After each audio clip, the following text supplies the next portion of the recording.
Hello guys, welcome back my channel Puja day. কেমন আছো তোমরা? আই হোপ কি তোমরা খুবই ভালো আছো, আর আমিও খুবই ভালো আছি। তো মাছ মাংস খেতে খেতে মন খারাপ হয়ে গেছে, তো এইবার আমি নিরামিষ কিছু বানিয়ে দেখাবো। তো নিরামিষ না মতলব পেঁয়াজ লসুন থাকবে। তো এখানে দেখো মসুর ডাল ভিজিয়ে রেখেছিলাম 2-3 ঘন্টা আগে। তো চলো এটাই আমি তোমাদেরকে রেসিপিটা দেখাবো। তো এখানে কড়াই বসিয়ে দিচ্ছি, কড়াই গরম হয়েছে। তেল কড়াইয়ের মধ্যে দিয়ে দেবো সর্ষের তেল। আর এখানে দেখো ছোট ছোট করে আলু কেটে নিয়েছিলাম, বেশি ছোট না বেশি বড় না। তেল গরম হয়ে গেলে আলুটা দিয়ে দেব। এবার আলুর মধ্যে একটু হলুদ আর একটু নুন দিয়ে একটু ফ্রাই করব। ঢেকে ঢেকে ফ্রাই করব, কি সিদ্ধ হয়ে যাক, লাল লাল করে ফ্রাই भी হয়ে যাক। মিক্সি জারের মধ্যে দিয়ে দেবো টমাটো, জিরে, কাজু, বাদাম, কাঁচা লঙ্কা, একটুখানি জল, একটু পেঁয়াজ পেস্ট করে নেব। এই যে পেস্ট হয়ে গেছে। আর এখানে আলু ভাজা হয়ে গেছে, নামিয়ে নেব। ওই মিক্সি জারের মধ্যেই মসুর ডালটাকে বেটে নেব। ওর মধ্যে দিয়ে দেবো কাঁচা লঙ্কা আর রসুন, পেস্ট করে নেব। একদম মিহি পেস্ট করতে হচ্ছে, একদম মিহি। এই যে দেখো, এবার মসুর ডালের মধ্যে হলুদ নুন দিয়ে একটা বাটির মধ্যে বার করে নেব। তারপর হলুদ নুন দিয়ে একটু মেখে এই যে ছোটো ছোটো করে বড়া ভেজে নেব। লাল লাল করে বড়া ভেজে নেব, উলট পুলট করে।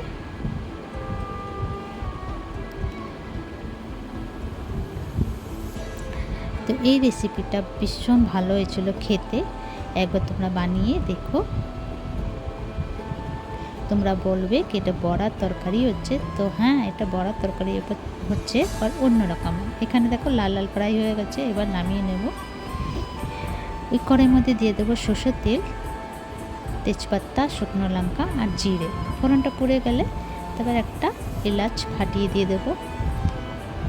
আর পেঁয়াজ, মিডিয়াম সাইজে একটা পেঁয়াজ দিয়ে দেবো। একটু ভাজা হয়ে গেলে এই মশলাটা যে বেটে রেখেছিলাম সেটা দিয়ে একটুখানি প্লেটটা ধুয়ে জলটা দিয়ে দেবো। মশলাটা পেঁয়াজটার সঙ্গে ফ্রাই করব। দিয়ে দেবো একটু শুকনো লঙ্কা 2-3 মিনিট পরে, যেন হলুদ গুঁড়ো, লঙ্কা গুঁড়ো, স্বাদ অনুসারে নুন দিয়ে একটু ফ্রাই করব।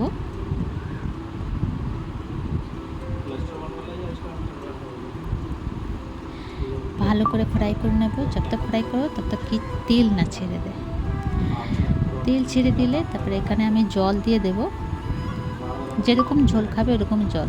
पर हाँ, বড়া একটু ঝোলটা নেই, তো একটু ঝোলটা একটু বেশি দেব। একটুখানি ফুটে গেলে এই যে আলু আর বড়াটা দিয়ে দেব, ঢেকে নেব।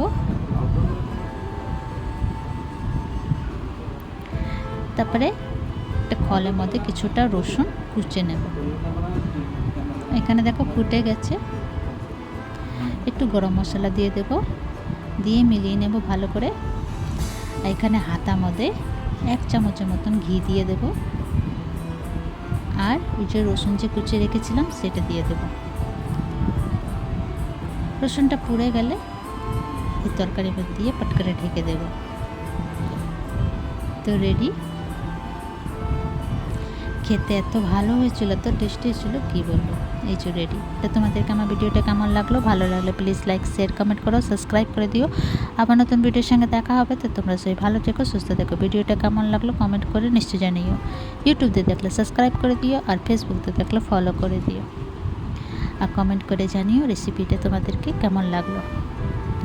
তো চলো ভিডিওটা এখানে শেষ করছি। Bye bye, take care.